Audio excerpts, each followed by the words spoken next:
പവിത്രം സീരിയലിലേക്ക് എല്ലാവർക്കും സ്വാഗതം. ഈ ചാനൽ ഇഷ്ടപ്പെട്ടാൽ ലൈക്ക് ചെയ്യുക, സബ്സ്ക്രൈബ് ചെയ്യുക. അങ്ങനെ വിക്രമാണെങ്കിൽ ആൻഡ്രൂ സാറിന്റെ കാര്യങ്ങളൊക്കെ കേട്ടിട്ട് വീട്ടിൽ വരുന്നുണ്ട്. അച്ഛനാണെങ്കിൽ ചോദിക്കുന്നുണ്ട്, സാറ് വിളിച്ചത് ജോലി വല്ലതും ശരിയായോ എന്ന്. പക്ഷെ ശരിയായി, പക്ഷെ ജോലി കഴിയിട്ടാൽ അച്ഛൻ ഞെട്ടും എന്നൊക്കെ പറയുന്നുണ്ട്. എന്താ, ഒരു കുട്ടിയെ നോക്കുക, ഒന്ന് വെച്ചാൽ ഒരു ബോഡി ഗാർഡ് അതാ ആവശ്യം എന്നൊക്കെ പറയുക. പിന്നെ ഞാൻ ജയിലിൽ കിടന്നത് കൊണ്ട് തന്നെയാ എനിക്ക് എവിടെന്നാ നല്ലൊരു ജോലിയൊക്കെ കിട്ടുക. അതിഥി താമസിക്കും, അത് മാത്രമല്ല എല്ലാവരും കണ്ടില്ലേ ഞാൻ ഇന്ന് ഒരു കുറ്റവാളി തന്നെയാ എന്നൊക്കെ പറയുന്നത് കേട്ടിട്ട് വിഷമത്തില് അച്ഛൻ നിൽക്കുന്നുണ്ട്. അച്ഛന് ഞാൻ വിഷമം ആകാൻ പറഞ്ഞതല്ല, എനിക്ക് പഴയതിനെ കുറിച്ച് ചിന്തിക്കുമ്പോഴുള്ള ഒരു വേദനയാ ഞാൻ ഈ പറയുന്നേ. എന്തായാലും എന്റെ കാര്യങ്ങൾ എല്ലാം അറിയാനുള്ളതാ, അതുകൊണ്ട് തന്നെയാ സാറ് നല്ല ഒരു തീരുമാനമായിരിക്കും എനിക്ക് എടുക്കുന്നതെന്ന് എനിക്ക് ഉറപ്പാ എന്നൊക്കെ പറയുന്നുണ്ട്. ഏതായാലും നീ പോയെങ്കിലും എന്താ, അവിടെ നിന്ന് തന്നെയാ നീ നല്ല ഡിഗ്രി ഒക്കെ എടുത്തില്ലേ, അപ്പൊ ആ ഒരു വിദ്യാഭ്യാസത്തിന് അനുസരിച്ചുള്ള ഒരു ജോലി ആയിരിക്കും തരുന്നതെന്ന് ഞാൻ പ്രതീക്ഷിച്ചു എന്നൊക്കെ പറയുന്നുണ്ട് അച്ഛൻ. എന്തായാലും ഇത് ആദ്യത്തെ സ്റ്റെപ്പാ, ഒന്ന് നേരെ ഒന്ന് പോയി നോക്കാം എന്നൊക്കെ പറയുന്നുണ്ട്. അവിടേക്ക് പോവുകയാണെങ്കിൽ ഞാൻ മാത്രമല്ല അച്ഛനെ കൂടെ ഞാൻ കൊണ്ടുപോകും, ഞങ്ങൾക്ക് അവിടെ താമസിക്കാം നമുക്ക് എന്നൊക്കെ പറയുന്നുണ്ട്. ഇത് കേട്ട് ഉടനെ പറയുന്നുണ്ട്, പറയുക, എന്തായാലും അവിടേക്ക് പോകുമ്പോഴത്തേക്കും അച്ഛൻ വരേണ്ട കാര്യമുണ്ടോ, അത് ഞങ്ങൾ അവിടെ പോയി ഒരു വീട് വാടകയ്ക്ക് എടുത്ത് താമസിച്ചോളാം, നിങ്ങൾക്കും അതൊരു ബുദ്ധിമുട്ടാവില്ലേ, എനിക്ക് ഒരു ബുദ്ധിമുട്ടുമില്ല എന്നൊക്കെ പറയുന്നുണ്ട്. ഇതൊക്കെ കേട്ട ഉടനെ പറയുക, വേണ്ട, ഇത്രയും കാലം അച്ഛൻ്റെ കാര്യം നിങ്ങളെല്ലാവരും നല്ല ഭംഗി പോലെ നോക്കി, പക്ഷേ ഇനി കുറെ കാലം എൻ്റെ കൂടെ നിൽക്കട്ടെ അച്ഛൻ എന്നൊക്കെ വിക്രം പറയുന്നുണ്ട്. ഇത് കേട്ടതും എല്ലാവർക്കും സങ്കടമാവുന്നുണ്ട്. അങ്ങനെ ശ്രീജേട്ടത്തെ വിഷമിക്കുന്നു വേണ്ട, ഞങ്ങൾ സമയം കിട്ടുമ്പോഴൊക്കെ ഇങ്ങോട്ടേക്ക് വരും, എന്നിട്ട് നല്ല ഭക്ഷണങ്ങൾ കഴിക്കാൻ വേണ്ടി എന്നൊക്കെ പറയുക. അങ്ങനെ സമ്മതിച്ച് എല്ലാവരോട് യാത്ര പറഞ്ഞിട്ട് ഇറങ്ങുകയാണ്.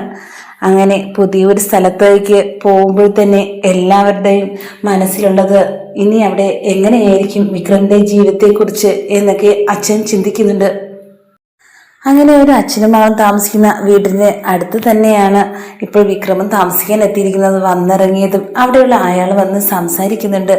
അങ്ങനെ ഭയങ്കര കാര്യമാവുകയും ഇനി എന്തായാലും അച്ഛനൊരു കൂട്ടായിട്ട് ഇവിടെ ആളുകളൊക്കെ ഉണ്ടല്ലോ എന്നൊക്കെ വിക്രം പറയുകയും ചെയ്യുന്നുണ്ട്.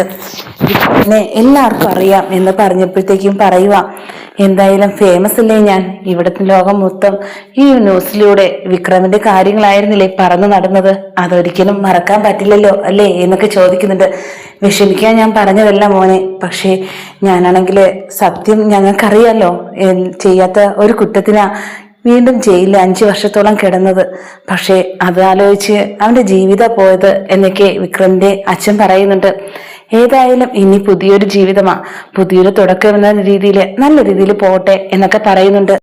അങ്ങനെ വിക്രം അടുക്കളയിൽ കയറി അച്ഛന് കാപ്പി കൊണ്ടുപോയി കൊടുക്കുക. ആ ഒരു തിരക്കിൽ നിന്നിട്ട് ആൻഡ്രൂ സാർ വിളിക്കുന്നുണ്ട്. എന്തായാലും നീയാണെങ്കിൽ പോകേണ്ട കാര്യം എന്തായി എന്നൊക്കെ ചോദിക്കുന്നുണ്ട്. കാര്യമെല്ലാം ഞാൻ സാറ് പറഞ്ഞതുപോലെ എല്ലാം അതുപോലെ അനുസരിച്ചിട്ടുണ്ട്, ഞങ്ങൾ ഇവിടെ എത്തിക്കഴിഞ്ഞു. എന്തായാലും ഇനി ഇവിടെ എല്ലായിടത്തും പോയി സാധനങ്ങളൊക്കെ വാങ്ങാനുണ്ട്, ഇവിടെ ആദ്യമായിട്ട് മാറി വരുന്നതല്ലേ, കുറച്ച് സാധനമേ വീട്ടിൽ നിന്ന് എടുത്തിട്ടുള്ളൂ, എന്നാൽ കുറച്ച് പാത്രങ്ങളും സാധനമൊക്കെ വാങ്ങാനുണ്ട്. ഞാനാണെങ്കിൽ പുറത്ത് റോഡിലോട്ട് ഇറങ്ങും എന്നൊക്കെ പറയുന്നുണ്ട്. ആ ഇറങ്ങുമ്പോഴത്തേക്ക് എൻ്റെ വീട്ടിലോട്ട് നീ വാ, കണ്ട് സംസാരിക്കും എനിക്ക് എന്നൊക്കെ പറയുന്നുണ്ട് ആൻഡ്രൂ സാർ. ഇത് കേട്ടതും പറയുക, ശരി ഞാൻ വന്നേക്കാം എന്നൊക്കെ പറയുക. അങ്ങനെ വിക്രമാണെങ്കിൽ പോകുന്നുണ്ട്, നടന്നാ പോകുന്നത്. അങ്ങനെ വീട്ടിലെത്തിയ വേദയ്ക്ക് എല്ലാവരെയും ഭയങ്കര ഒരു മിസ് ചെയ്യുന്നുണ്ട് നാടെത്തിയതും. അതുകൊണ്ട് തന്നെയാണ് ഒരാഗ്രഹം, എല്ലായിടും ഒന്ന് പോയി കാണണം, നേരത്തെ താമസിച്ച വീടെല്ലാം. അങ്ങനെ മോളുമായിട്ട് പോവാൻ തീരുമാനിക്കുന്നുണ്ട്. ആ സമയത്ത് തരുണിന്റെ അമ്മ പറയുക, എന്തായാലും അവൻ്റെ അടുത്ത് പറയണ്ടേ, വേണ്ട ഞാൻ പോയിട്ട് പെട്ടെന്ന് വരുമല്ലോ എന്നൊക്കെ പറഞ്ഞിട്ട് പോവുക മോളും അതുപോലെ തന്നെ വേദയുമായിട്ട്. അങ്ങനെ പോയിട്ട് ആ വീട് കാണുന്നതും ഇപ്പോൾ വേറൊരു വീട് അവിടെ പോയി ചെന്നിറങ്ങുന്നതും കാണുന്നത് ഈ പഴയ വീട് ഇരുന്നിടത്ത് പുതിയൊരു വീട്. ആ സമയത്ത് വേദ ചിന്തിക്കുന്നുണ്ട്, എന്തായാലും ഇപ്പോഴത്തേക്കും പുതിയ മാറ്റങ്ങൾ ഒരുപാട് സംഭവിച്ചിരിക്കുന്നുണ്ട്. എന്തായാലും ആ സമയത്ത് തോന്നിയ ഒരു മോക്ക് തോന്നുന്നുണ്ട്, ഇത് എന്ത് നല്ല വീടാ. അപ്പോഴത്തേക്കും വേദ പറയുന്നുണ്ട്, ഇവിടെ നേരത്തെ ഈ വീടല്ലായിരുന്നു, നേരത്തെ ഒരു നല്ല വീടുണ്ടായിരുന്നു, അതാ എൻ്റെ ഓർമ്മയിൽ, എനിക്ക് ഫോട്ടോ കാണിച്ചു തരുമോ എന്നൊക്കെ ഗൗരി ചോദിക്കുന്നുണ്ട്. അങ്ങനെ ആ ഫോട്ടോയെ കാണിച്ച് നല്ല വീടാ അല്ലേ, നേരത്തെ പോലെ മതിയായിരുന്നു എന്നൊക്കെ മോള് പറയുന്നുണ്ട്. അത് ശരി തന്നെയാ എന്നൊക്കെ പറഞ്ഞുകൊണ്ട് ചിന്തിച്ചുകൊണ്ട് തിരിച്ച് വീട്ടിലേക്ക് ഓർമ്മകളിലൂടെ പോകുന്നുണ്ട് വേദ. തിരിച്ചെത്തിയതും തരുണാണെങ്കിൽ ഭയങ്കര വിഷമത്തിൽ ഇരിക്കുന്നുണ്ട്. മോളെയും കുട്ടി അവൾ എവിടെയാ പോയത്, എന്നാലും എൻ്റെ അടുത്ത് ഒരു വാക്ക് പോലും ചോദിച്ചില്ലല്ലോ എന്നൊക്കെ പറഞ്ഞ് അമ്മയുടെ അടുത്ത് വഴക്ക് പറയുന്നുണ്ട്. എന്തായാലും ഇപ്പോൾ തന്നെ വരും, നീ വിഷമിക്കൊന്നും വേണ്ട. എന്തായാലും ഇതിന്റെ പേരില് മോള് നിൽക്കുമ്പോഴത്തേക്കും വഴക്കൊന്നും കൂടെ നിൽക്കല്ലേ, അത് അവക്കൊരു പ്രയാസമായിരിക്കും എന്നൊക്കെ പറയുന്നുണ്ട്. അങ്ങനെ പെട്ടെന്ന് തന്നെ വേദ എത്തുന്നുണ്ട്. എത്തിയ ഉടനെ തരുണാണെങ്കിൽ ഒന്നും ചോദിച്ചില്ല, വിശേഷങ്ങൾ അന്വേഷിച്ചിട്ട് അകത്തേക്ക് മോള് പോയ സമയത്ത് വേദ എടുത്ത് പറയുന്നുണ്ട്, എന്താ വേദ ഇങ്ങനെയൊക്കെ കാണിക്കുന്നത്, കുട്ടി കൊണ്ട് പുറത്ത് പോയില്ലെന്ന് പറഞ്ഞിട്ടുള്ളതല്ലേ, എന്തായാലും വന്ന ഒരു കാര്യം മനസ്സിലായല്ലോ, നീ കാരണമാ ഇതെല്ലാം ശത്രുക്കളൊക്കെ കൂടാൻ തുടങ്ങിയത്, അതുകൊണ്ട് തന്നെ ഇങ്ങോട്ടേക്ക് ആയത് കാരണം നിനക്കറിയാലോ, അതുകൊണ്ട് ഒരു കാര്യം നീ ഓർക്കണം, കുട്ടിയെ കൊണ്ട് ഒരിടം പോവാൻ പാടില്ല, അവളെ സുരക്ഷിത എനിക്ക് വലുത് എന്നൊക്കെ പറയുന്നുണ്ട്. അതുകൊണ്ട് നീ ഇനിയും ഓർത്തോണം, കുട്ടിയുടെ സുരക്ഷിതത്വം നമുക്ക് വലുത്, അതുകൊണ്ട് ഇനി കൊച്ചിനെയും കൊണ്ട് ഒരിടം പോവാൻ പാടില്ല എന്നൊക്കെ പറയുന്നുണ്ട്.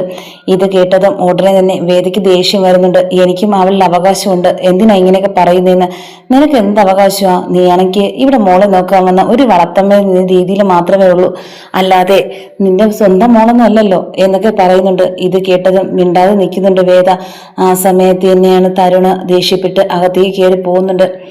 ആ സമയത്ത് ഉടനെ തന്നെ ചോദിക്കുന്നുണ്ട് വേദ അമ്മയുടെ അടുത്ത്, കണ്ടോ ഇതൊക്കെ ഞാൻ അവരുടെ വായിൽ നിന്ന് കേൾക്കേണ്ട ഒരവസ്ഥ എനിക്ക് വന്നില്ലേ, ഇപ്പോഴേ ഇങ്ങനെയൊക്കെയാണെങ്കിൽ ഇനി കുറച്ചുകൂടെ കഴിഞ്ഞാൽ എന്തായിരിക്കും, അതുകൊണ്ട് എല്ലാ സത്യങ്ങളും ഞാൻ തുറന്നു പറയാൻ പോവുക തരുണിൻ്റെ അടുത്ത് എന്നൊക്കെ പറയുന്നുണ്ട്. വേണ്ട മോളെ, ഇപ്പോൾ അതിന് സമയമായിട്ടില്ല, എന്തായാലും നിനക്ക് ശത്രുക്കൾ കൂടിയ സമയം, അത് മാത്രമല്ല മനസ്സിലായല്ലോ, വേദയ്ക്ക് ഇപ്പോഴുള്ള ഈ ഒരു ഇമേജ് നേടിത്തന്നതിന് ഒന്നാമത്തെ കാരണം ഈ തരുണ, അവനെ ഇപ്പോൾ തന്നെ വേദനിപ്പിക്കേണ്ട ഒരു കാര്യമില്ല, അത് നിന്റെ ജീവിതത്തിലൂടെ അത് ദോഷേ വരത്തുള്ളൂ എന്നൊക്കെ പറയുന്നുണ്ട്.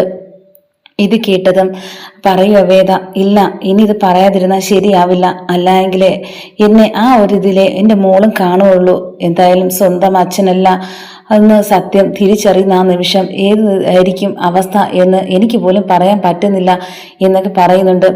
ഏതായിരുന്നാലും അത് തരണം ചെയ്യേണ്ട ഒരു രീതി ഉണ്ടായിരിക്കണം, ഞാനാണെങ്കിൽ ജീവിതത്തിൽ പല രീതിയിലും കൂടെ കടന്നു പോയതാ, പല കഷ്ടതയിൽ നല്ല സങ്കടങ്ങളാണ് എനിക്കുണ്ടായിരുന്നത്, എന്നാൽ അതിലൊന്നെല്ലാം ഇപ്പോൾ ചെറിയ മോചനമൊന്നും ആയിട്ടില്ല, ചെറുതായിട്ട് ഒരു ഇമേജ് വന്നത് മാത്രമേ ഉള്ളൂ, ഒരു പഠിച്ചൊരു വിദ്യാഭ്യാസത്തിലൂടെയുള്ള ഒരു മാറ്റം, അല്ലാതെ എൻ്റെ ജീവിതത്തിൽ ഒന്നും നേടിയിട്ടില്ല എന്നൊക്കെ പറയുന്നുണ്ട്.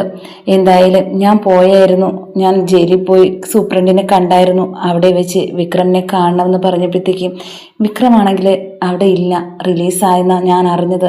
എന്തായാലും ഈ നാട്ടിൽ തന്നെയാണ് വിക്രമമുണ്ട്, ഇനി എന്തായിരിക്കും എന്നെനിക്കറിയില്ല, മോളുടെ ആയിരുന്നാലും എൻ്റെ ജീവിതമായിരുന്നാലും എന്താണെന്നറിയില്ല. അത് മാത്രമല്ല ഞാൻ ഗർഭിണിയായിരുന്ന കാര്യവും ഇതെല്ലാം ശ്രീകാന്ത് തന്നെ പറഞ്ഞിട്ടുണ്ടാവും, ഇതറിയുമ്പോഴത്തേക്കും എന്നെക്കുറിച്ച് അന്വേഷിക്കില്ലേ, അപ്പോൾ ഏത് തരത്തിലും ഇനി ആപത്ത് തന്നെയാണ് വരാനിരിക്കുന്നത്, വിക്രമിനെ കാണണം എന്നാഗ്രഹം എനിക്കും ഉണ്ട്, പക്ഷെ എന്ത് ചെയ്യാനാ, ചില സാഹചര്യങ്ങളിലൂടെ ഇപ്പം അല്ലാത്തൊരവസ്ഥയാണ് വന്നിരിക്കുന്നത്, അതുകൊണ്ട് തന്നെയാണ് ഞാൻ പറയുന്നത് ഇപ്പോൾ ഇതൊന്നും തരുണിനടുത്ത് പറയണ്ട എന്ന് അമ്മ പറയുന്നുണ്ട്. ഇത് കേട്ടതും വേദയാണെങ്കിൽ പറയുക, എന്തായാലും ഇനി ഏത് സമയവും അയാളെ പ്രതീക്ഷിക്കാം എന്നൊക്കെ പറയുന്നുണ്ട്. ഏതായിരുന്നാലും നല്ല കാര്യമല്ലേ, കാണുന്നത് നല്ല കാര്യം തന്നെ, പക്ഷേ ഏത് രീതിയിലുള്ള ചോദ്യത്തിന് ഉത്തരം ഞാൻ എങ്ങനെ കൊടുക്കുമെന്ന് എനിക്കറിയില്ല എന്നൊക്കെ പറയുന്നുണ്ട്. എന്തായാലും ജയിലിൽ വെച്ച് തന്നെ വിദ്യാഭ്യാസമൊക്കെ നേടിയിട്ടുണ്ടെന്നാണ് ഞാൻ അറിഞ്ഞത്, എന്തായാലും ചെയ്യാത്ത കുറ്റത്തിന് ഇത്രയും കാലം അവിടെ കിടന്ന് കഷ്ടപ്പെട്ടില്ലേ, ഞാനാണെങ്കിൽ ഈ രീതിയിലും എന്തായാലും നമ്മുടെ ജീവിതത്തിൽ വല്ലാത്തൊരു മാറ്റങ്ങളാണ് സംഭവിച്ചുകൊണ്ടിരിക്കുന്നത്, ഇനിയും അങ്ങനെയൊന്നും സംഭവിക്കാതിരിക്കട്ടെ എന്നാണ് എൻ്റെ ഒരു ആലോചന. അങ്ങനെയാണെങ്കിൽ പറയുക, എനിക്ക് പുറത്തേക്ക് പോകേണ്ട ആവശ്യമുണ്ട്, ഞാൻ പോയിട്ട് വരാമെന്ന് പറഞ്ഞ് വേദ ഇറങ്ങുന്നുണ്ട്. ആ സമയത്ത് ചായ കുടിച്ചിട്ട് പോവാൻ മോളെ എന്ന് പറയുന്നുണ്ട്. വേണ്ട, വന്നിട്ട് കുടിക്കാം എന്നൊക്കെ പറയുക. അങ്ങനെ ഗൗരി കിടന്ന് വിളിക്കുമോ ഞാൻ കൂടെ വരുന്നെന്ന്. വേണ്ട, ഞാൻ മാത്രം പോയിട്ട് വരാം, പെട്ടെന്ന് വരാം എന്നൊക്കെ പറഞ്ഞിട്ട് പോവുക. പഴയ ഓർമ്മകളിലൂടെ ഇങ്ങനെ പൊയ്ക്കൊണ്ടിരിക്കുക. അങ്ങനെ ഇരുന്ന് ഓരോന്ന് ആലോചിച്ചുകൊണ്ടിരുന്ന സമയത്ത് കാറിലിരുന്ന് പെട്ടെന്ന് ഒരാളെ കാണാനിടയാവുന്നുണ്ട്. വിക്രമാണെങ്കിൽ പുറത്ത് സാധനങ്ങൾ വാങ്ങാൻ വേണ്ടി പോയതാ റോഡിലോട്ട്. ആ സമയത്ത് കാറിൽ ആരോ എനിക്കറിയാനുള്ള ഒരാളാണല്ലോ പോയതെന്ന് പെട്ടെന്ന് ഇങ്ങനെ തിരിഞ്ഞു നോക്കുന്നുണ്ട്. അത് പക്ഷേ വേദയാണെന്ന് പെട്ടെന്ന് തന്നെ മനസ്സിലാവുന്നുണ്ട്. അങ്ങനെ ഭയങ്കര ഞെട്ടലോടെ ഒരു സന്തോഷത്തോടെ നോക്കുന്നുണ്ട്. എന്നാൽ കാറ് പെട്ടെന്ന് കടന്നുപോയി. പക്ഷേ അതൊന്നും ശ്രദ്ധിക്കാനില്ല, അറിഞ്ഞതുമില്ലായിരുന്നു വേദ. എന്നാൽ ആ ഒരു ചിന്തയിലൂടെ നടന്നു പോയിക്കൊണ്ടിരിക്കുക. വേദയെ ഇനി എന്നെങ്കിലും കാണാൻ കഴിയുമെന്ന് പോലും ഞാൻ വിചാരിച്ചില്ല. പക്ഷേ ഇന്ന് എൻ്റെ മുന്നിലൂടെ അടുത്തൂടെ പോയിട്ട് പോലും എനിക്കൊന്ന് വിളിക്കാൻ പോലും കഴിഞ്ഞില്ലല്ലോ എന്നൊക്കെ ചിന്തിക്കുന്നുണ്ട്. ആ സമയത്ത് തോന്നുന്നുണ്ട് വിക്രമിന്, അതോ ഞാൻ സ്വപ്നമാണോ കണ്ടത്, അതോ എനിക്ക് തോന്നിയതാണോ എന്നൊന്നും മനസ്സിലാവില്ല എന്നൊക്കെ പോകുന്നുണ്ട്.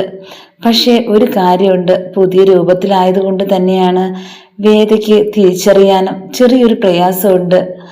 അതുകൊണ്ട് തിരിച്ചറിഞ്ഞില്ല ആയിരിക്കും എന്നൊക്കെ ചിന്തിക്കുകയും ചെയ്യുന്നുണ്ട് വിക്രം. എന്നാൽ ഈ കാര്യം വീട്ടിൽ വന്ന് അച്ഛൻ്റെ അടുത്ത് പറയുന്നുണ്ട്. ഞാൻ ഇന്ന് റോഡിൽ പോയി സാധനം വാങ്ങിച്ചിട്ട് വരുന്ന വഴിക്ക് ഞാനൊരു കാര്യം കണ്ടായിരുന്നു.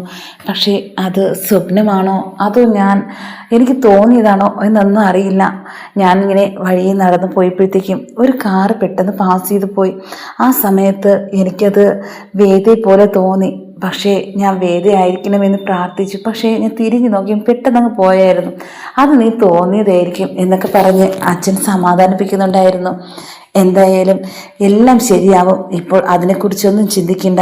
ഇപ്പോൾ ചിന്തിക്കേണ്ടത് ഒരേ ഒരു കാര്യം, ഇനി എങ്ങനെ മുന്നോട്ട് പോവാം എന്നൊക്കെ ചിന്തിക്കുക. അതനുസരിച്ച് എല്ലാ കാര്യങ്ങളും ശരിയായി നടന്നോളും എന്നൊക്കെ പറഞ്ഞ് സമാധാനിപ്പിക്കുന്നുണ്ട് വിക്രമിൻ്റെ അച്ഛൻ.